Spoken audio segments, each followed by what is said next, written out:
So we are back in our 21 days of prayer and fasting, and I just encourage you, the words that you're hearing in these 21 days, the things that each of us are sharing with you, I pray that you will just dive a little bit deeper. Spend time in prayer with these things. Those nuggets that you're hearing, the things that are really piercing your heart, I pray that you spend time with the Lord in your secret place and journal. If you do not regularly journal, I encourage you to do that.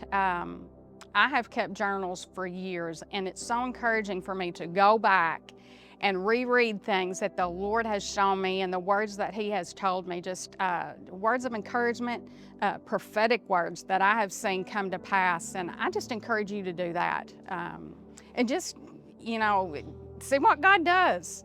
He's going to blow your mind, I promise you. And I just encourage you in that. So we are continuing with 1 Corinthians 15:58, and today's segment is going to be on abounding, always abounding in the work of the Lord. And when I thought about this, one of the things that came to my mind, and you may have heard this, it is a quote by Martin Luther King Jr. that says, "If a man is called to be a street sweeper, he should sweep those streets like Michelangelo painted. He should compose music like Beethoven composed music, and as Shakespeare composed poetry.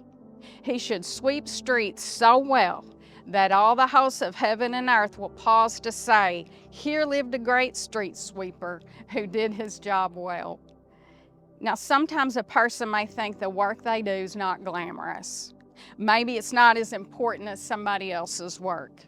Or on the other side of that coin, perhaps there's an element of pride that says, "I'm all that.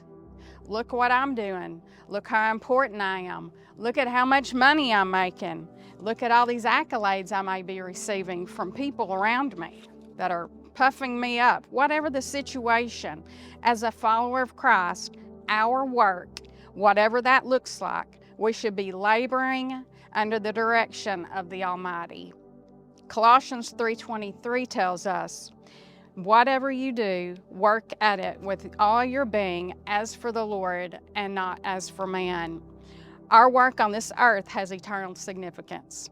Our human efforts will bear no fruit unless they are Spirit-led. Regardless the task, the resurrection power of Jesus gives us the victory in all work that we do. We may not always receive the praise or appreciation from people, pats on the back, but rest assured, there is applause in heaven when we are abounding in the work of the Lord.